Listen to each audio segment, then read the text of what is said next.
the gentleman from California, Mr. Cardenas. Thank you, Mr. Chairman. Appreciate having the opportunity to wave onto this committee to speak publicly with Administrator Regan over the EPA matters. One of the things that I think you may want to do, Administrator Regan, is remind, whether it's in this committee or reporting back to this committee, that there's a convolution sometimes when people say, for example, a department such as the EPA has received more funding. There's a difference between funding sent to a department so that they can get their work done versus funding in order for programs to give grants out to communities outside of the workforce within that department. So I think there might be a little bit of confusion or convolution as to what true funding is actually delegated to the department so that you can actually hire people and get your work done versus money that passes through to go out to communities so that they can get the good work done in the communities. So I just wanted to clarify that. So if you have the opportunity to do that, please do so, whether it's in this committee hearing or getting back to us with that, please.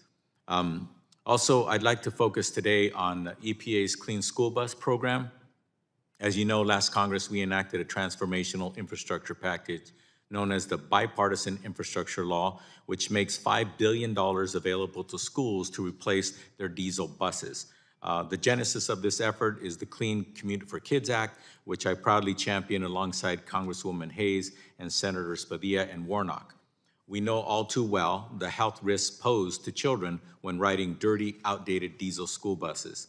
And it should surprise no one that interest and demand for electric school buses abounds in communities in every state of our great nation. And Minister Regan, when you launched the Clean School Bus program last year, $500 million was made available from the $5 billion Congress authorized and appropriated. The volume of applications you received for the initial $500 million funding opportunity was overwhelming, with more than 2,000 applications received from every corner of the country. These applications represented more than $4 billion in requests, the vast majority of which were for electric school buses. In fact, demand was so high that EPA increased the availability of funding to $1 billion for the first round. In short, the demands has far exceeded supply.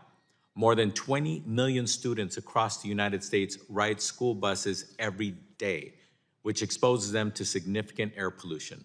Administrator Regan, is the funding provided to EPA by the Infrastructure Investment and Jobs Act enough to clean up every school bus in America? It's not. It's a significant shot in the arm, but you pointed out the demand for our program is just unbelievable.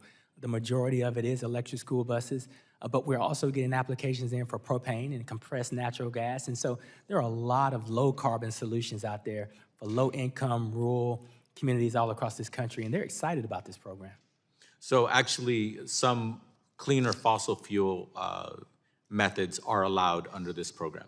Yes, about 90% of this is a voluntary program. Correct. 90% of the applicants wanted an electric bus, and then about 10% wanted to look at propane and other fossil opportunities. Which they have the option to do.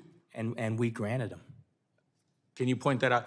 And you've granted not only electric school bus applications, but also other applications as well? We have, and I can get those specifics to you, but if I'm not mistaken, there are about 10%, if not a little bit more, of those applications that we granted that were non-electric. And those that were requested and had a competitive bid in, we granted those.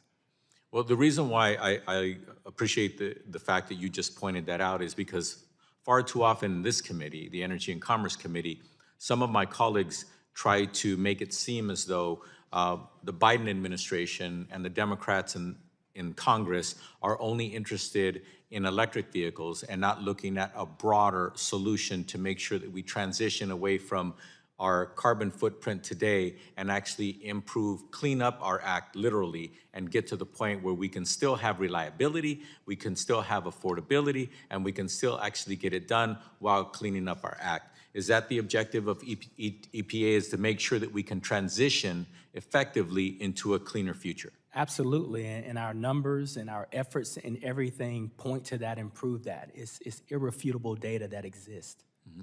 And also, if you can get over to the committee with the few time that I have, if you can get over to the committee, the number of vacancies that you have and some of the titles of those vacancies as well, because many of them are experts who unfortunately are finding themselves in the private sector getting a lot more for their efforts than unfortunately we've been able to pay them in the public sector.